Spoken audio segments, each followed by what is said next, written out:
अब मैं आपको दो ऐसी घटनाओं के बारे में बताता हूं जिनको सुन के आपकी रूह कांप जाएगी। आप समझ नहीं पाएंगे कि देश के अंदर क्या हो रहा है, कौन सा तमाशा चल रहा है। हमें तो वाकई कुछ समझ में नहीं आ रहा है। आपको याद है सितंबर 2021 में मुंद्रा बंदरगाह पर 2988 किलो ड्रग्स हेरोइन पकड़ी गई थी। आपको यह भी पता है कि मुंद्रा का वो पोर्ट अदानी जी को दिया जा चुका है। एनआईए ने कल एक धमाका किया था, परसों बेसिकली एक धमाका किया था, जब अपनी जांच रिपोर्ट में उन्होंने कहा कि प्रज्ञा सिंह ठाकुर को फांसी मिलनी चाहिए क्योंकि मालेगांव बम विस्फोट उसने ही करवाया था, वो उसकी मास्टरमाइंड थी। और अब एनआईए ने वो कहा है जिनको सुन के, जैसा मैंने आपसे कहा, कि रूह कांप जाएगी।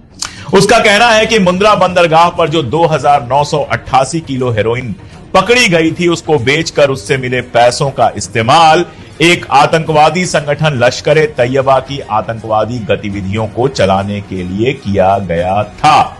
अब जरा सा शांति से सोच के देखिए।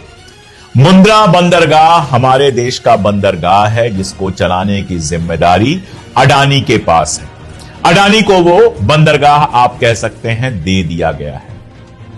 उस बंदरगाह पर थोड़ी बहुत नहीं, तकरीबन 3000 किलो 2988 किलो हेरोइन पकड़ी गई। जांच करने वाली एजेंसी है नेशनल इन्वेस्टिगेशन एजेंसी एनआईए। ये कोई वामपंथी, कोई कांग्रेसी, कोई अमेरिकी, कोई यहां कोई वहां, इन सब की एजेंसी नहीं है। ये गृह मंत्री अमित शाह के अंडर में काम करने वाली एजेंसी है एनआई, और कहती है कि इस ड्रग से जो पैसे मिले थे वो लश्कर-ए तैयबा की आतंकवादी गतिविधियों को चलाने के लिए, यानी कि टेरर फंडिंग के लिए इस्तेमाल किए गए थे।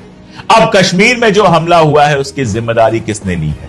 उसकी जिम्मेदारी ली है द रेजिस्टेंस फ्रंट ने, टीआरएफ ने। टीआरएफ क्या है? टीआरएफ लश्कर-ए तैयबा का ही हिस्सा है। यानी जिस लश्कर-ए तैयबा का हिस्सा है टीआरएफ, जिसने कश्मीर के अंदर हमारे 26 मासूम लोगों को मारा, उस लश्कर-ए तैयबा को पैसा मिला था मुंद्रा पोर्ट पे जो ड्रग्स आई थी उससे। आप समझ सकते हैं कितना खतरनाक खेल है। उसके बाद भी ड्रग आने की तमाम सारी खबरें आई। कई बार यह खबर आई कि मुंद्रा पोर्ट पर इतनी ड्रग पकड़ी गई, उतनी ड्रग पकड़ी गई, लेकिन उस ड्रग का हुआ क्या? वो ड्रग चली कहां से थी और वो ड्रग जानी कहां थी? वो ड्रग किसकी प्रॉपर्टी थी? उसको बेच के किसको पैसा मिला? किसने वो ड्रग भेजा था? इसके बारे में कहीं कोई पता नहीं चला। आती है खबर कि मुंद्रा पोर्ट पर ड्रग्स आई और उसके बाद पूरी तरह से दब जाती है। यह पहली बार डिटेलिंग हुई है, थोड़ा डिटेल में आया है, और वो भी जब एनआईए ने कोर्ट को बताया है। तो इस रिपोर्ट में बताया गया है, जो कोर्ट में पेश हुई है, कि टीआरएफ का एक मारा गया सदस्य है लतीफ राथर। उसने एक गवाह को यह बयान दिया था, एक गवाह से यह कहा था, जिस गवाह की पहचान जाहिर तौर पर छुपाई गई है, कि दिसंबर 2021 में मोहम्मद इकबाल अवान और अफगानिस्तान पाकिस्तान के ड्रग्स बेचने वालों ने उसके साथ कश्मीर मुद्दे और 370 पर बात की थी। लतीफ ने